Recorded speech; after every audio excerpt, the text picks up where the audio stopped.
Overbury has got a fibre network which we managed to procure from Fibre Options.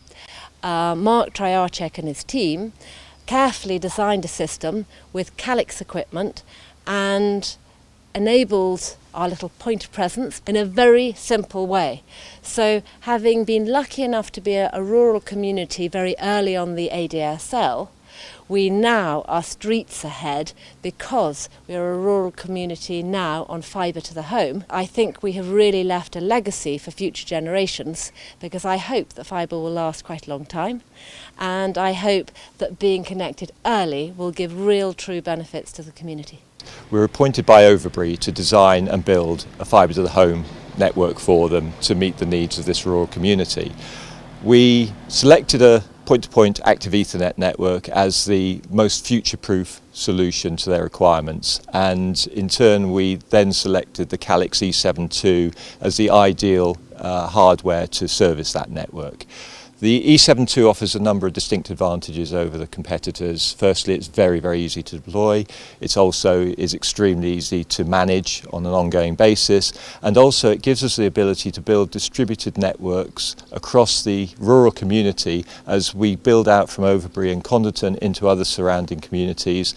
The distributed nature of the E7 II architecture enables us to deploy very low cost equipment in those other communities, saving the necessity of building fibre across open fields in large quantities.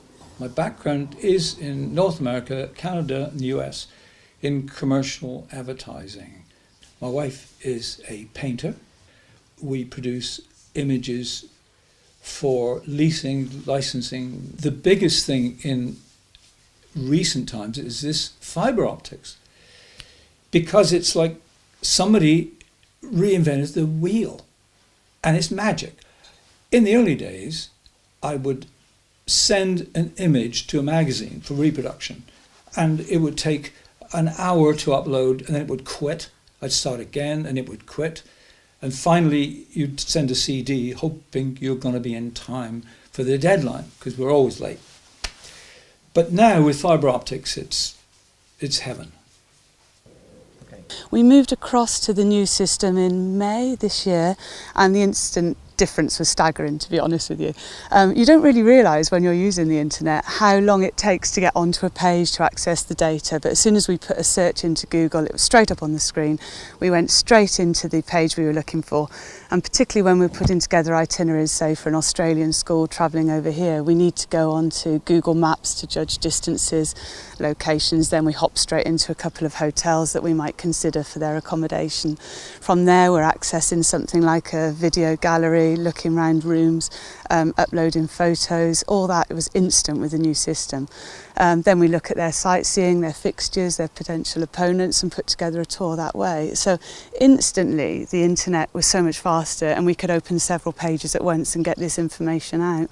It just speeds up the process. Communication is also much enhanced, both outside of our own village scenario, but also within it. We can use the network now for security as well, so we've got some cameras on our main grain stores. We can remotely monitor that, which I think will give us a lot of advantages going further into the future.